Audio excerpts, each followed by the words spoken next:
marketing is being where your audience is at the precise moment that that particular audience wants to make a decision. Outreach would be creating relationships and experiences that give cause for someone to pay attention to your marketing. Marketing isn't just about filling units. It's about building alignment, clarity, and trust inside and outside your company. Leasing is a function. Marketing is a function. Rarely can you find somebody who can do both functions well. Take the time with whatever you're doing, and make sure you present it well, because it's all in the presentation. If your content sounds like multifamily, then AI will treat you like multifamily, and that's exactly what you need to do. There are some things that we, as a maintenance professional, as an on-site service team, can learn from our marketing departments. Are you tired of doing the same thing in repeating situations which end up with the same result? Maybe it's time for a new perspective. This is Viewpoints on the Multifamily Media Network. Our hosts discuss a topic from different angles and provide actionable ideas. Maybe a new view would change the outcome. Welcome to MMN Viewpoints. Welcome back to another Viewpoint. I wanted to go ahead and I actually just recorded the September Viewpoint, but I'm going to record October. Don't tell anyone. I'm going to do it ahead of time. So the topic for this month is marketing and outreach. And I remember I go back to my days at Equity Residential Properties. I was, at the time, I believe I was based in Portland, Oregon, in the internet, not the internet rather, but social media had just become a thing. So MySpace, Friendster, I think Juno was an email client that I used way back when. But anyway, not the point. The point is that social media became a way to do outreach marketing, or outreach and marketing. And it was starting to become popular, and it was starting to gain some mass appeal. Then Facebook came along and it really changed the game. And then Instagram and all the others that came along after that. But, my viewpoint on marketing and outreach, I want to separate those two things. I want to talk about marketing the first time. First of all, I think marketing is being where your audience is at the precise moment that that particular audience wants to make a decision, a buying decision, or a request for further information decision. Marketing is being there in that moment. I think Google calls it the zero moment of truth, or ZMOT, but being in that space, in that medium, in that venue, at the precise moment that someone wants to make a decision to buy your product or get more information about your product. It's very different than branding. So marketing is that in its essence. And then outreach is your ability to go out and create relationships. And think about this from a renewal perspective, or word of mouth marketing might be a better way to think about this. Outreach would be creating relationships and experiences that give cause for someone to pay attention to your marketing, in my opinion. So outreach is something that is much more involved, takes much more time, much more effort, has to be much more intentional in my mind, because the cost to do outreach is far in advance of the cost to do marketing, at least these days. Distribution of marketing messages the cost to do that has gone way down. But outreach is much more intentional, much more costly, much more time consuming, and necessary, in my opinion. But those two things have to also work together. So you have to give people in this outreach sort of scenario world format the need to, want to, desire to pay attention to your marketing when it comes along and they want to make a decision. So if you're out there doing outreach, creating relationships, creating experiences and all of those sorts of things, the next time somebody sees your marketing message, whatever medium or format that comes across, they've imbued you or your company in their mind, and it becomes much more, it resonates much more, and it's more kind of muscle memory to go, oh, I know those guys. I know that marketing because I know these people over here who did this outreach event, whatever it is. It doesn't matter what it is, but you've made some intentional time and invested some intentional time over here in the outreach world so that your marketing becomes much more effective when somebody does actually or is ready to make a decision. But that's it. That's my take. That's my viewpoint on outreach and on marketing. Take care. We'll talk to you again soon. Hey friends, it's Janet Rosseth, host of Optimized, a marketing performance podcast. And I'm really excited to be here today to talk about marketing and outreach, which is really my passion in this industry. I run a boutique consultancy that supports multifamily marketers and everything that has to do with marketing and the leasing handoff. So I'm hoping to cover today why marketing matters more than ever in multifamily. So let's talk first about how this affects every single one of us in this industry. Whether you work in marketing or not, the role and impact of marketing in multifamily housing is not just about ads, logos, or floor plans or flyers. It's about how people experience your brand from the first Google search to the day they move out. And more importantly, it's about how well your organization understands, serves, and connects with those people along the way. One of the most overlooked aspects of marketing is its role as a translator. Marketing takes what's happening inside your organization, the operations, the culture, the product, and translates it into a story that resonates with residents, prospects, investors, and even your own team. It's not just leasing language. It's the bridge between what you do and what people believe about you. When a marketing team is strong, that translates flow in both directions. They don't just tell the story, they also listen, and they bring feedback to what they're hearing from the market, the expectations, the frustrations, the questions, and they help the organization adapt. In that way, marketing becomes a little bit of a mirror, helping leadership see what residents and teams see every day. Now let's talk about the big one, why marketing deserves a seat at the decision-making table. In many companies, marketing's still seen as the department that makes things pretty. We all hate that. That's a graphic designer, right? Graphic designers have the ability of making things look pretty, and they're incredibly talented. But there's a bigger picture to marketing.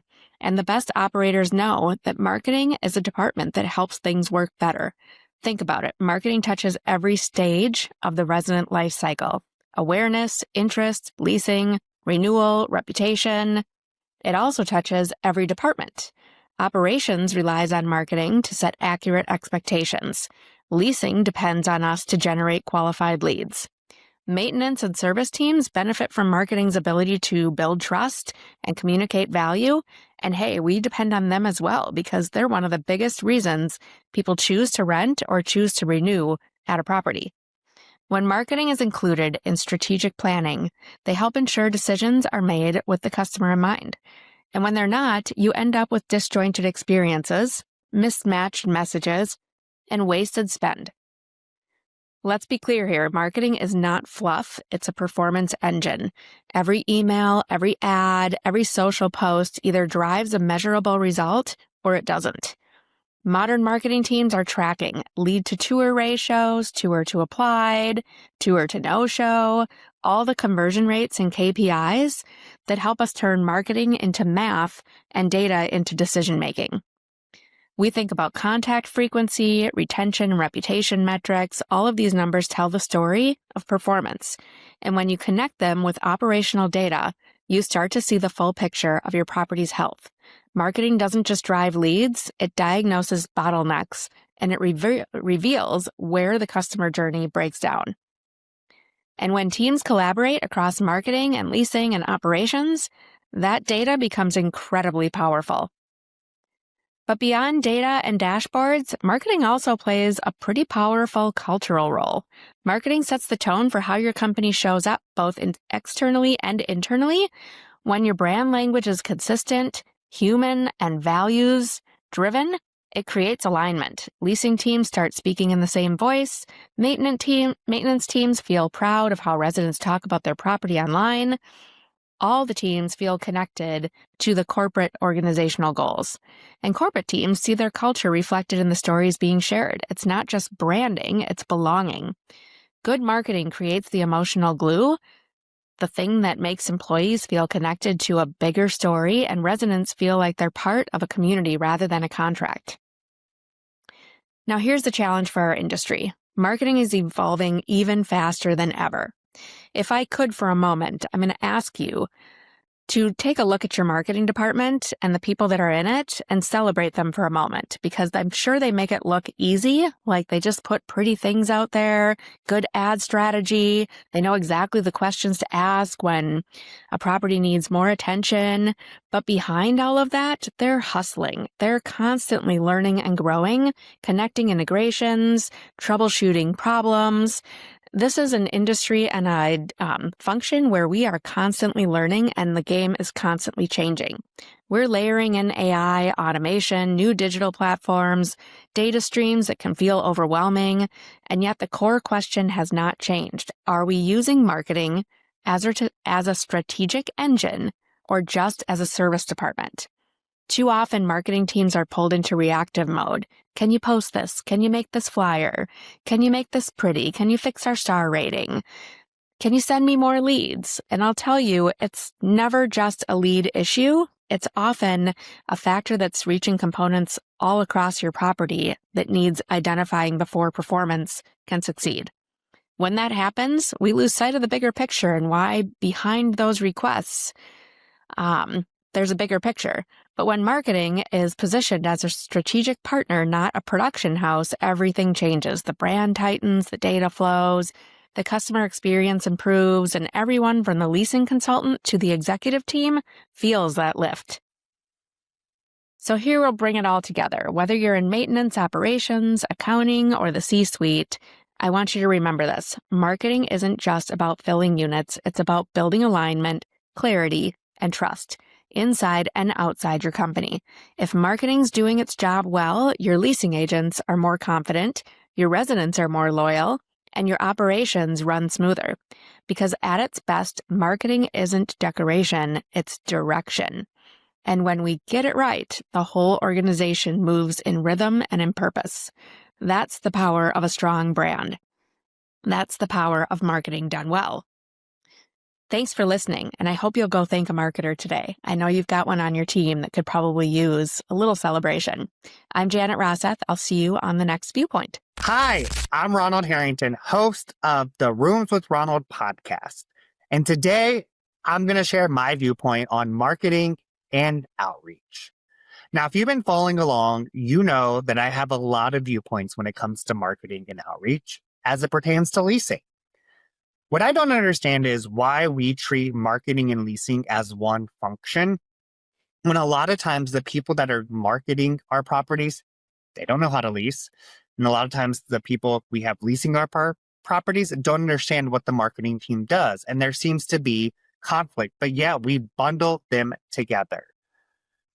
So this is my viewpoint. Marketing is what's driving the traffic to our properties, whether it's the website, whether it's SEO, GEO, PPC, campaigns, websites, all of these different things. Our on-site teams may not be the best marketers in that traditional sense, but yeah, we expect them to act like one. I think we have to get better with our on-site teams being a part of the marketing story, but still existing on their own. So what I see a lot of times when I go to a property is I will see beautifully designed websites that are telling one narrative. And this one narrative will tell you what it's like to be a resident. However, when I get to the property, the site teams are not selling that narrative. This beautiful designed website does not match the property when you get there.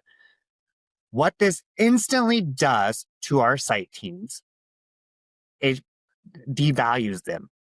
It creates mistrust from the prospects because what they saw online is not a representation of what they see when they get there.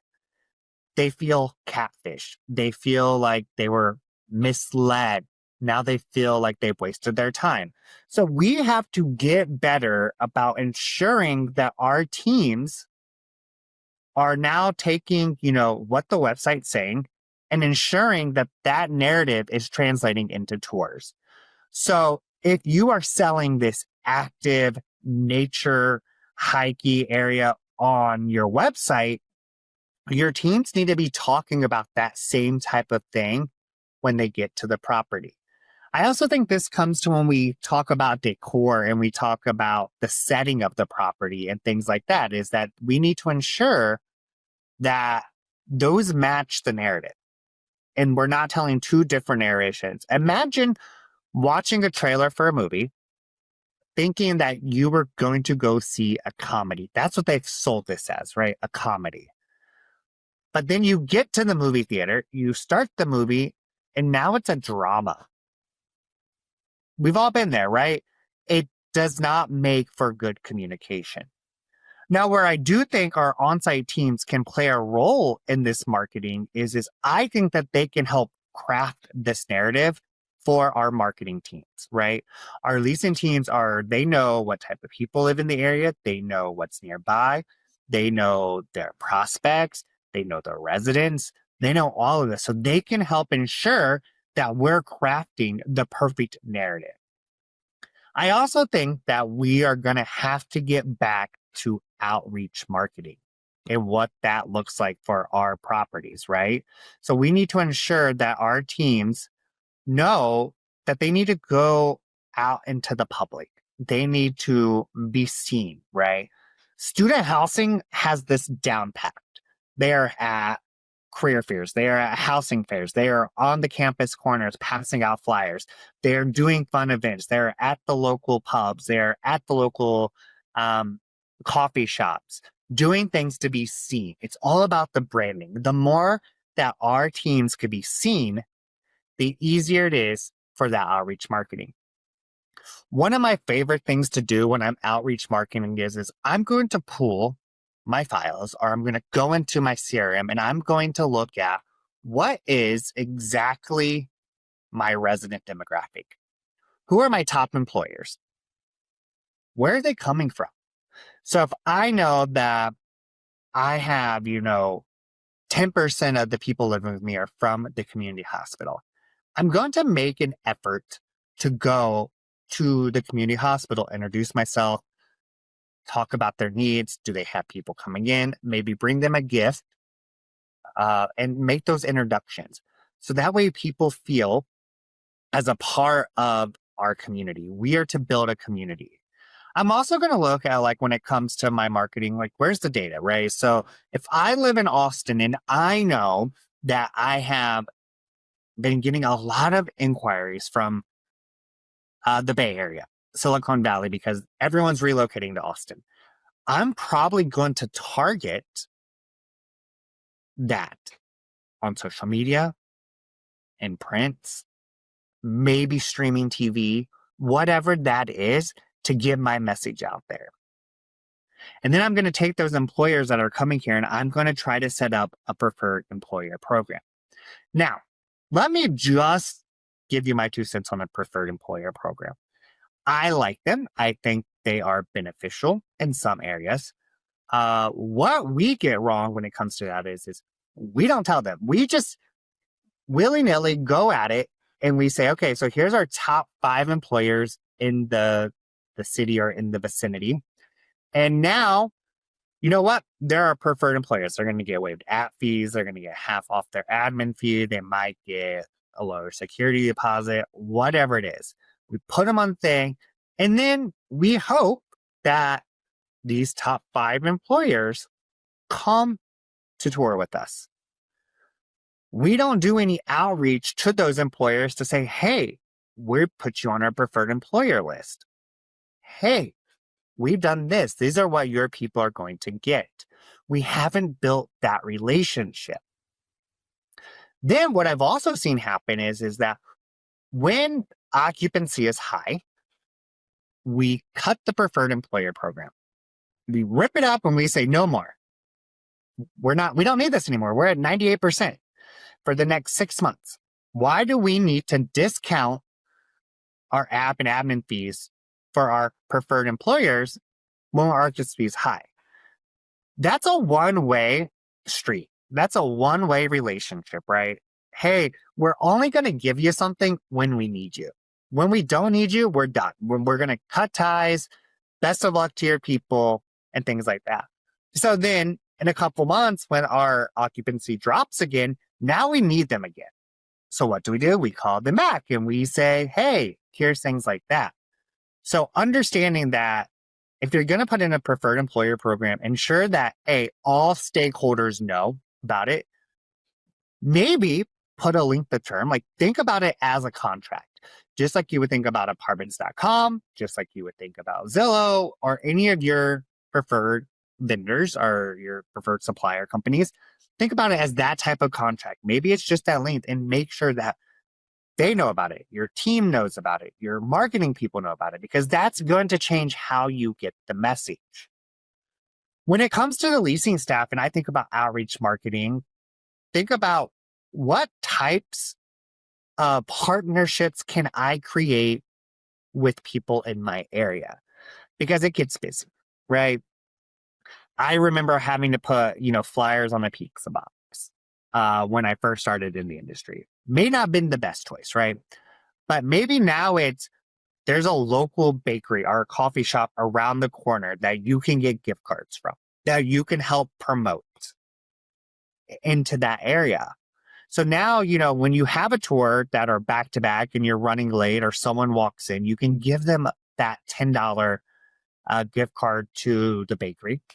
Hey, I can tour you in 30 minutes. I want to give you this $10 gift card to go enjoy a cup of coffee, maybe get a pastry, whatever, at this place right around the corner. I'll see you in 30 minutes. Now you've done something. You've built the relationship. Now the promotion is also there for the bakery, because we know statistically that people aren't going to spend just $10. They're going to spend $15. They're going to spend $20.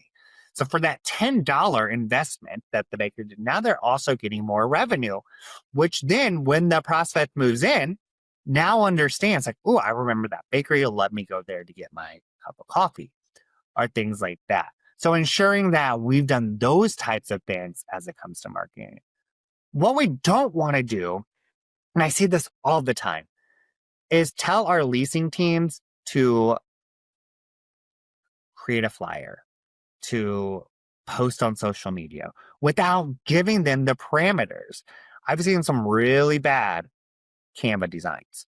Love Canva, think it's a great tool, but there needs to be insurance of what's going on, because our teams don't understand the longevity.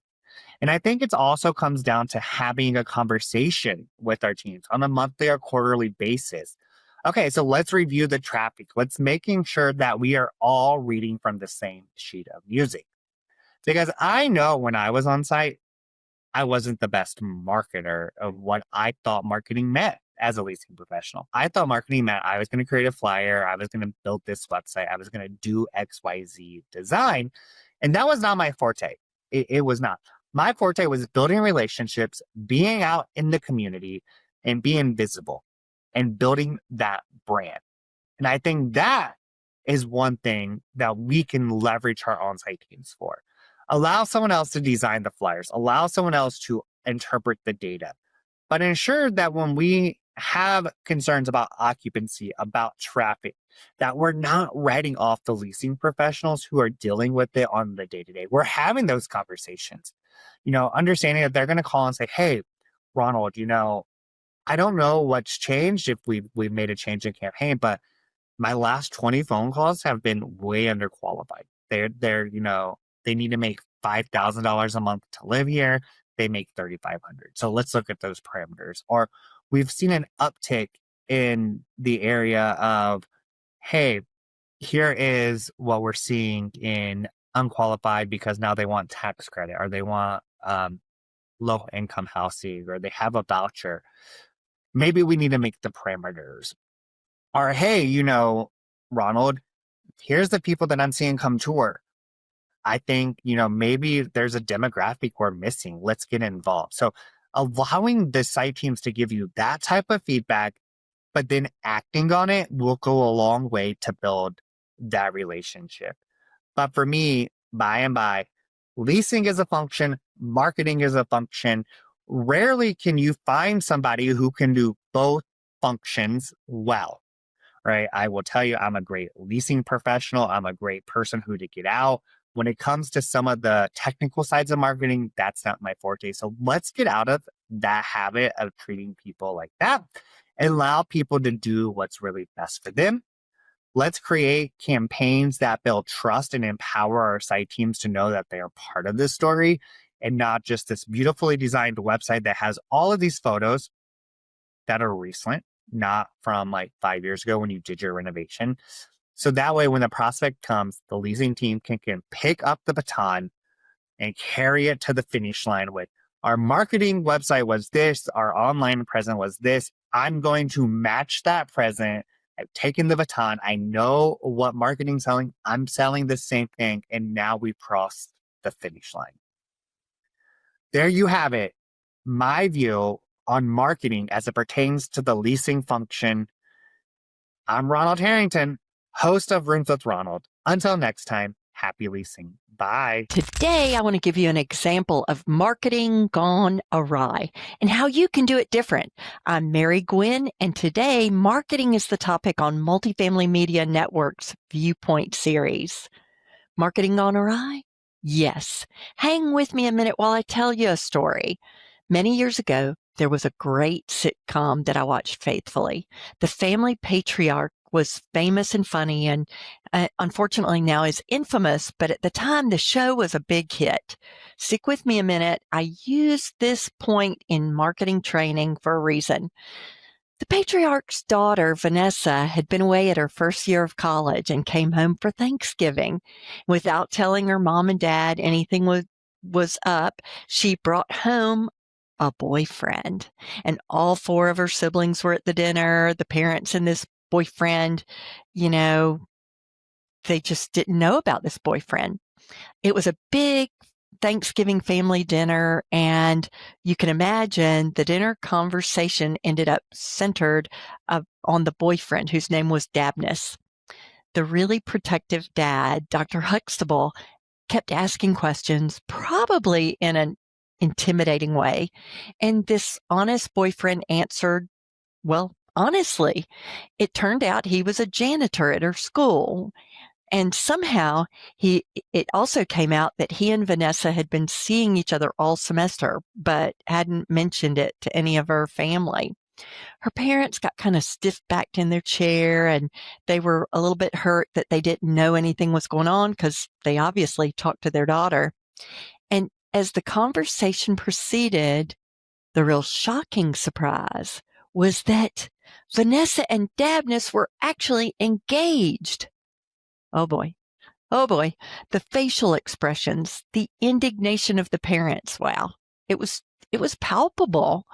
Dr. Huxtable and his wife excused the other family members and held a private discussion with Vanessa and Dabness. They were hurt and upset, and they let the couple know they were disappointed. Vanessa misunderstood and assumed it was because Dabness was a janitor. But Dr. Huxtable assured them that had nothing to do with it. He painted a really great picture of what the real problem was. He asked Dabness, "Do you have a favorite food? Something you really love?" And Dabness said, "Oh, yeah, on occasion, I like a really nice juicy steak." There you go. Now, just imagine, this is Dr. Huxtable, just imagine you got a porterhouse and no white lines in it at all. And then he offers Dabness a choice of his favorite side items, and he paints such a wonderful picture of this meal that you can almost smell the steak even over the TV. Then he says, "Now I'm going to present it to you, right? I don't get a plate." This is Dr. Huxtable speaking. "I don't get a plate. I take the garbage can lid and I turn it upside down after taking it off the garbage can. I take your steak, your potatoes, your sauteed mushrooms, and I give it to you." To shocked expressions, Dabness and Vanessa just look shocked. He goes on, "It's in the presentation. That's the way she brought you here, on a garbage can lid. Steak on a garbage can lid." Now that's a visual.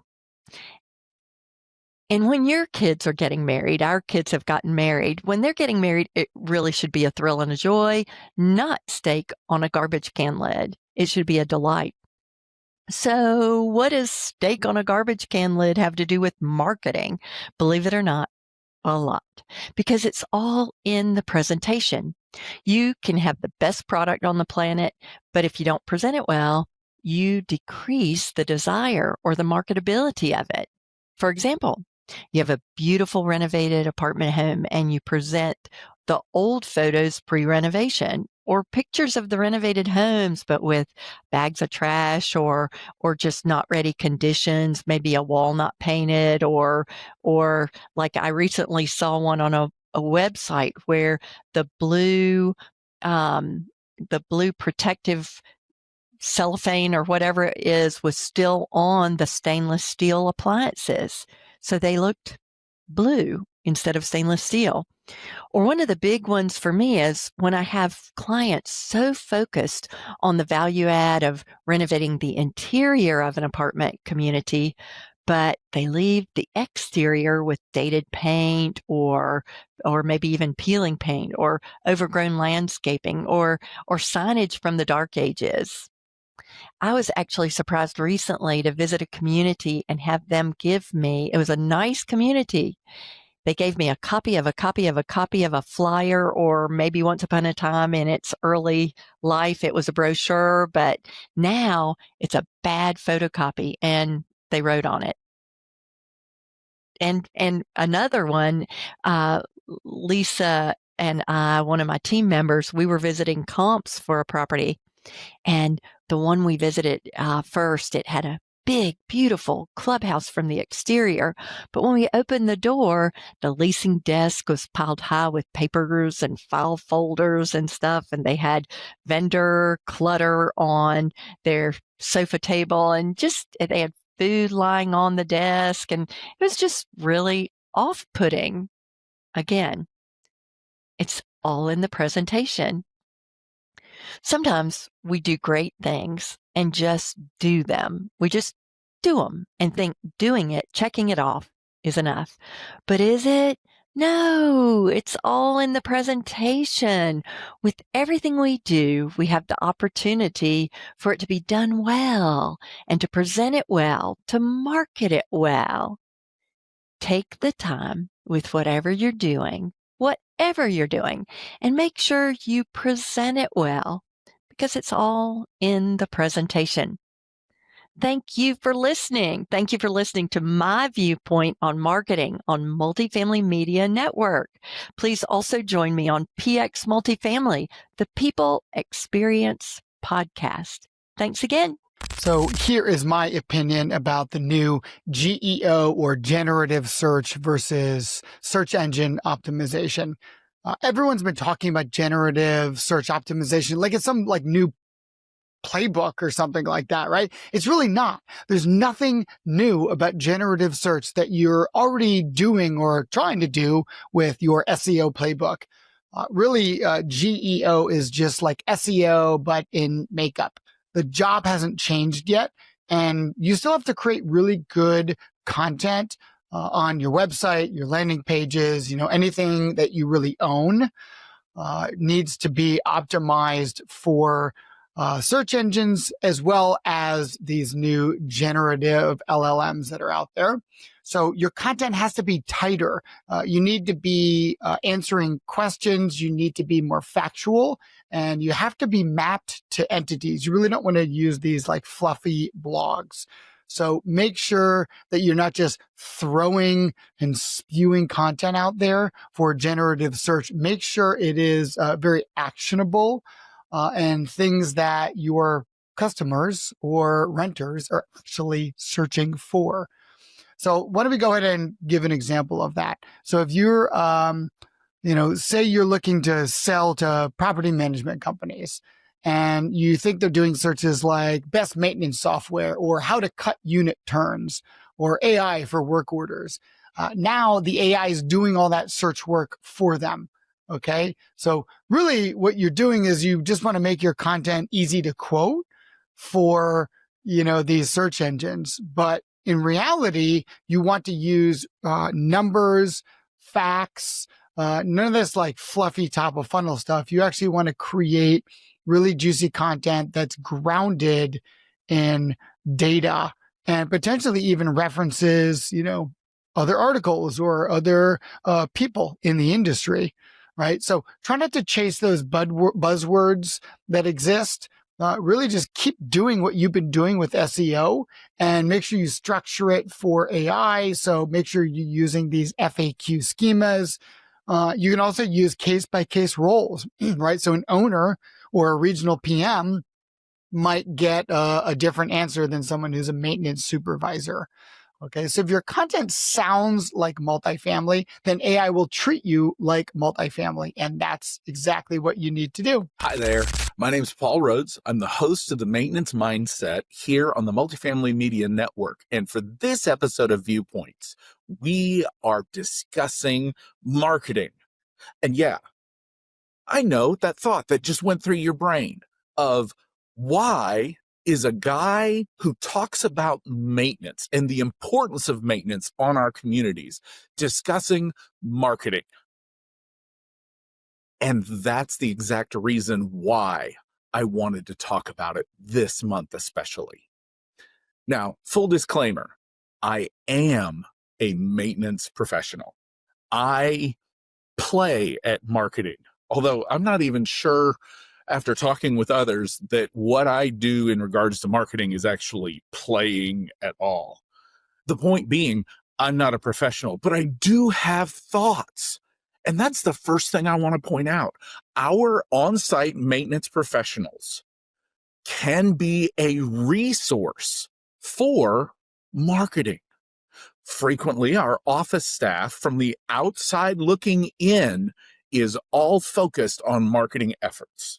I listened to Ronald Harrington with Rooms with Ronald discuss the importance of marketing our vacant apartments. Well, maintenance has some things to say, and ultimately the things that maintenance has to say come from my understanding of what marketing is.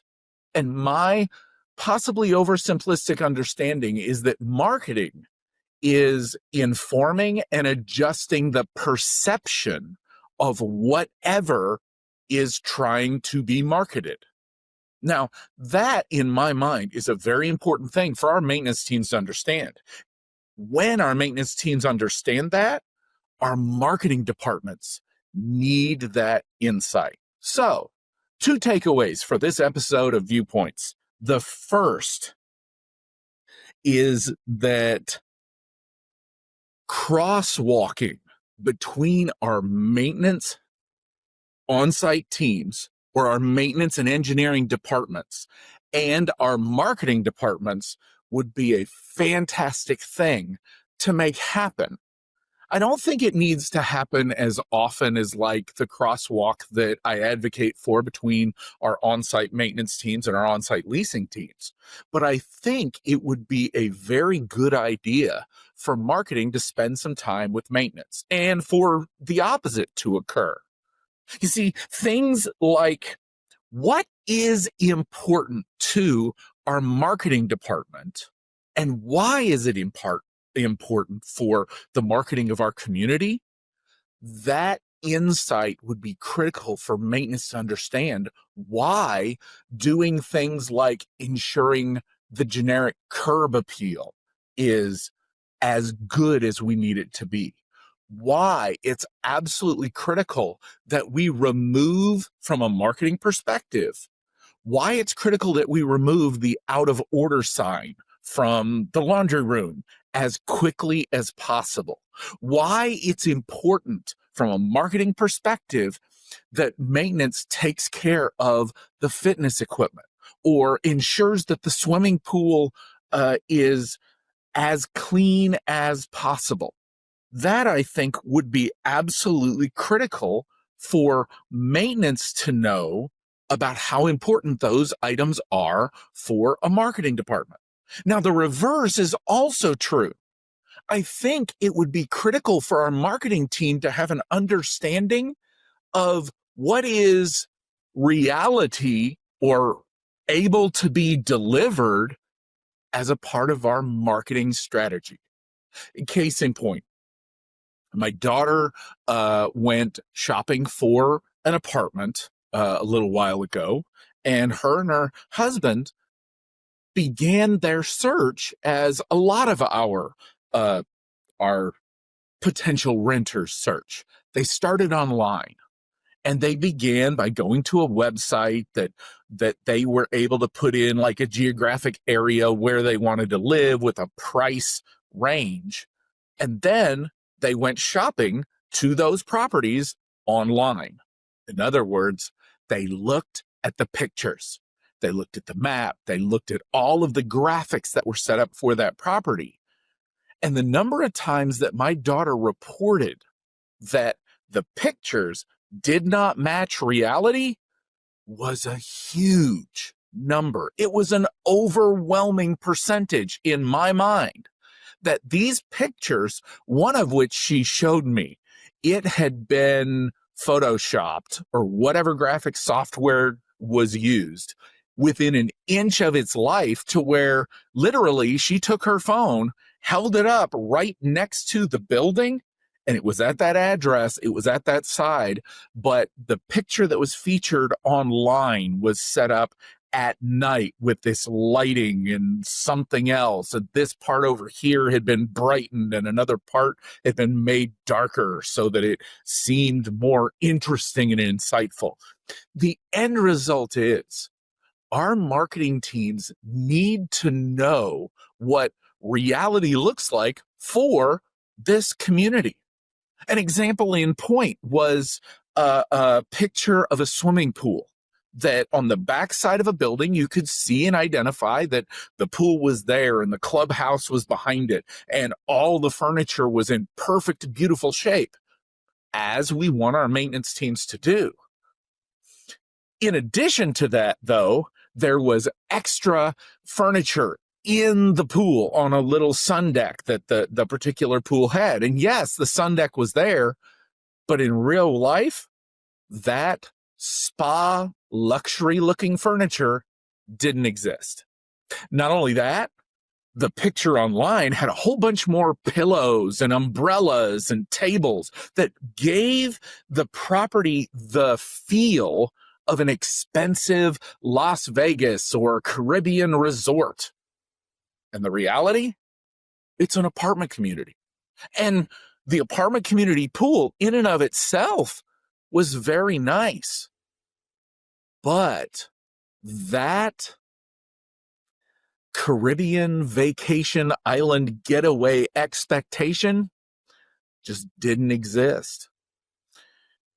That slight miss in expectation, it's my understanding from a non-marketing person, that miss is a failure of expectation. I think that some of that miss in expectation and miss in perception could be solved by having our marketing personnel spend some time with our maintenance people. I think the benefits in both directions would be huge for both departments. The second point that I would like to make about a maintenance technician or maintenance guy talking about marketing is just this. Maintenance professionals, it would do us good to begin thinking like a marketer. What I mean by that is that if marketing is an announcement or an explanation of perception, then maintenance professionals, we need to know about perception and begin to think about it.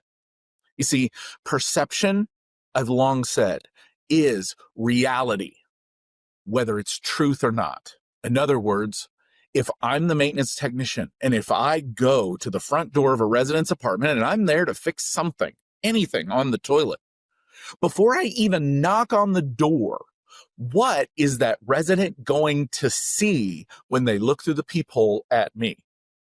I mean, in the pre-pandemic days, pre all of the remote working days, it was a rare thing that residents were home when we showed up to do their work, their service. I mean, granted, if they saw me as the maintenance tech walking across the parking lot, I did want them to have a positive impression of me. But now, in 2025, it is all the more critical because of the number of residents that are home when we go to perform service. So what are your residents going to see? The tips, the takeaway from this is, if we as a maintenance professional begin looking at ourselves and the maintenance service that we provide through a lens of marketing, it will be better. I mean, that stressing of the B's are some things that we could do. For example, if we're thinking like a marketer, you, Mr. or Mrs. Maintenance Professional, be professional. Look clean. Make sure that you've bathed recently.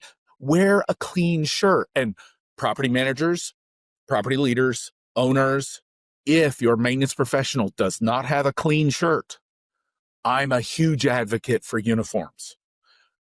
That means if their shirt starts to look raggedy, it starts to wear out because we do things that get them dirty, replace them.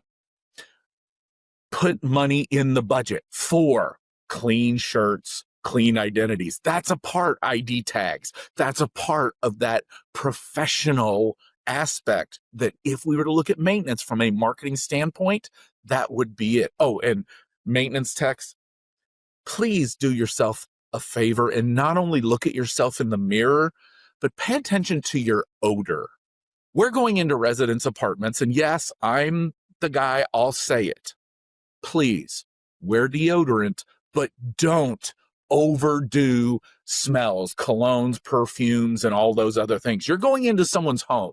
The last thing you want them to do is remember you by your smell, either good or bad, after you leave. So yes, be professional. Not only that, be ready. A part of managing that perception of our residents is to show up to their apartment with the tools and parts and items that you need. That is a huge piece of it. Another, be thorough. When you're finished with a work order, be completely finished with the work order. Clean up your trash, take everything away. And if you are not completely finished for something that's out of your control, like maybe you need parts, maybe you need a vendor, maybe something else needs to happen before this, whatever the request was from a resident, could be finished, communicate it.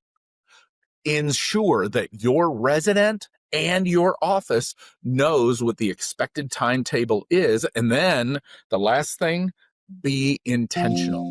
And ultimately that comes down to doing what you said you were going to do. So in the process of being thorough, we communicate that, hey, this part is coming in 4 days.